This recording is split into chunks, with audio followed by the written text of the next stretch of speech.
Tell me. So this is the Sonoran Hot Dog. Everyone should eat one of these. Maybe not this big because you would die. Yeah. Hey, I'm Jocelyn, and I am in Chimichangas, Arizona, and this is the Eats of Arizona.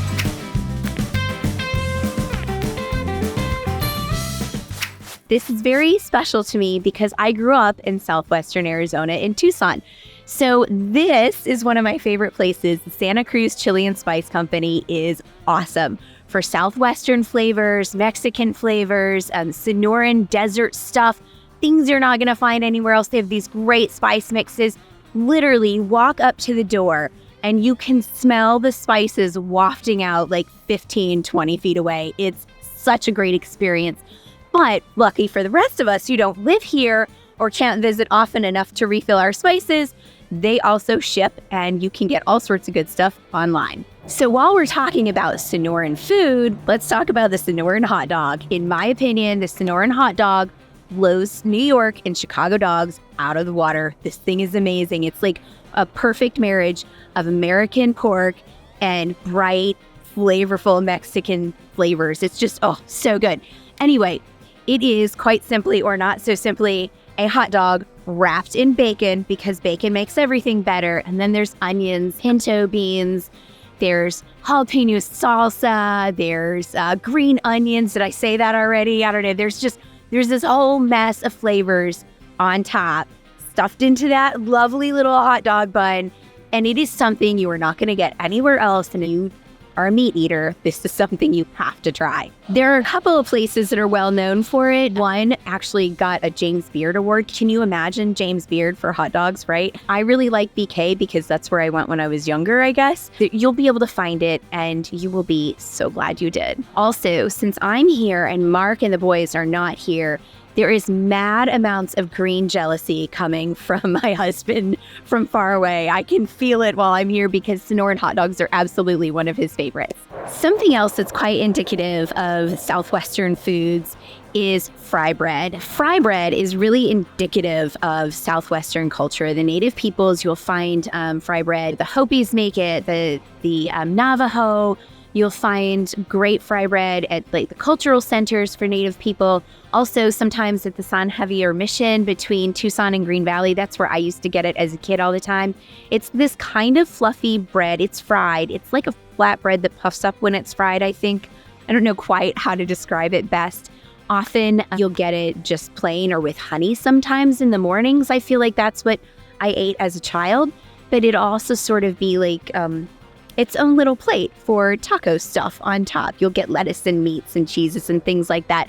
So if you want something that's very authentic to the native people, you should absolutely get some Frybread. Another wonderful contribution by the native people to the food of this area are Navajo Tacos.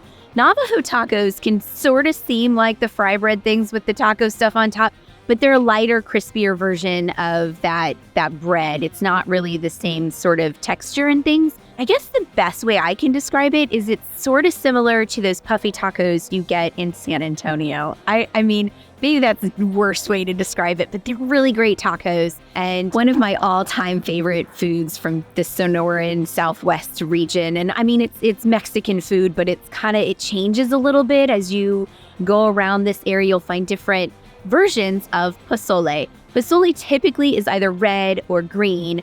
The red has tomato and usually pork and hominy, and that hominy is like this light floral, it's just a light flavor that mixes with this really rich sauce, and it's really great. The green is what I usually make at home, and it's got like lots of onions, tomatillos, cilantro, and it's bright green in color. And you know what? I use like leftover pork or leftover chicken, whatever, to make it at home, just so I can, get rid of some of those leftovers and make them new and flavorful in a whole different way. But when you're here, get some really good authentic pozole, not the stuff that I'm making with leftovers. So most people have tried a chimichanga, but did you know that the origins of the chimichanga come from Tucson, Arizona? Literally, El Charro restaurant is where they think it was actually started. So when you get those chimis, you can thank the good people of El Charro for making them up. Basically, they're a giant burrito that is fried and it's stuffed with meat and stuff, and then it'll have like scoops of sour cream on top. It's really rich. It's incredibly filling. It's one of those meals, if you're having it for dinner, you should probably skip lunch because it's that big and that it's just so rich and filling. There's no other way to describe it. If you're here, I would really suggest getting one with carne seca. Carne seca is really great meat that has been dried in the sun, and it has this incredible flavor that is unlike any other meat I've ever had in my life. So that would be my recommendation for a chimichanga in Tucson. As a kid, one of my favorite things ever was an EG's, just an EG's. EG's is actually a sandwich shop, but they make these great slushies. Like, I don't even know if I've ever had a sandwich from EG's. I just always went and got these slushies. EG's is kind of like an Italian ice, but slushy, and where you can, suck it through a straw. They have little bits of real fruit. Lemon is my favorite, but every month they have a new flavor. This month is raspberry lemonade while we're here. So my friend Eliz at Means to Travel grabbed one of these, and I got my favorite little lemon. The other thing that I love so much are Sonoran Hot Dogs. God, look at that beautiful thing. Oh my God, what could be better than a hot dog wrapped in bacon, filled with all sorts of good stuff? Here, let's look in there. Can you see all that? Can you see everything in there? There's beans and tomatoes and onions, mustard, mayonnaise. And that green is not relish. It's actually like a jalapeno sauce salsa. But like all hot dogs, you have to pull off the end of the bun, right?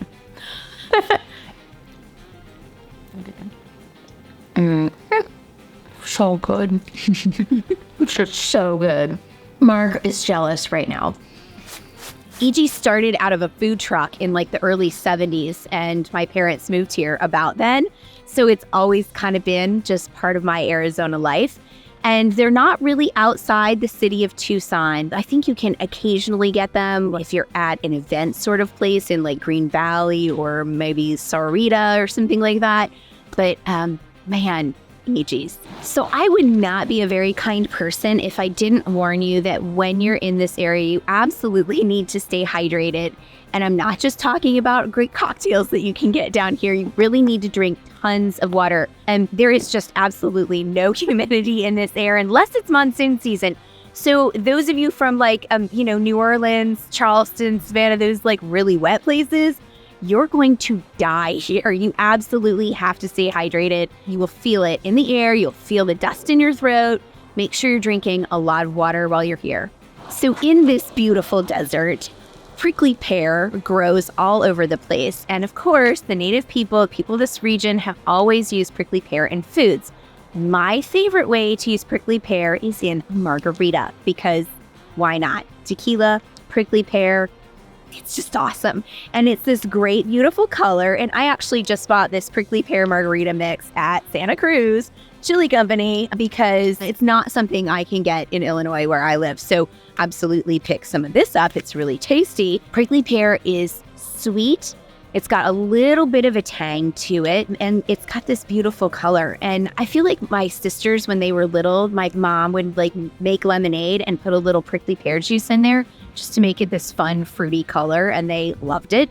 So you can also find like teas and all sorts of stuff, but prickly pear will come in lots of different forms. So when you see it, try it, because you're not going to get it really in very many places outside of Arizona. I guess I should mention that when I talk about prickly pear is a cactus. So the cactus grows and they have these cool little purpley pink buds on them, and that's the fruit. So prickly pear is a fruit from the prickly pear cactus. Of course, when you're in the Southwest, you're going to get lots of wonderful Mexican cuisine, and you're going to find huevos rancheros, which is Mark's favorite breakfast, and actually I kind of love it too. You kind of can't pass that up. Of course, when you're in this region, you're going to get amazing Mexican cuisine that sometimes has like this little Southwestern kick. It's kind of changed like the traditional sometimes not. Sometimes it's really, really authentic, but usually there's a little bit of a funk thrown in there. And I really love getting like huevos rancheros, like eggs for breakfast. Oh my gosh, so good. That's one of Mark's absolute favorite breakfasts, hands down anywhere. There's like tacos and there's jalapenos. Oh my gosh, all the different kinds of chilies and peppers in this area. If you like anything spicy, and actually even if you don't, there are peppers that are like totally not spicy, and they kind of run the gamut from very mild and sweet to like knock your socks off hot. So you can try all different kinds of things like that. Enchiladas, chimichangas, burritos. Oh my gosh, there's like a plethora of burritos. So many great Mexican, Southwestern style stuff that's all in this area. Oh my gosh, y'all. You eat and eat and eat when you come to Arizona. I know this whole video sort of has this bend toward this southern area of Arizona, but that's because I grew up in Tucson and my heart sort of still lives here. My grandparents lived here. My great aunts and uncles all lived here. So my view of Arizonan foods really like leans this way. So if you have other great Arizonan eats that people really need to try, please put it in the comment section because I really only just scratched the surface. See y'all later.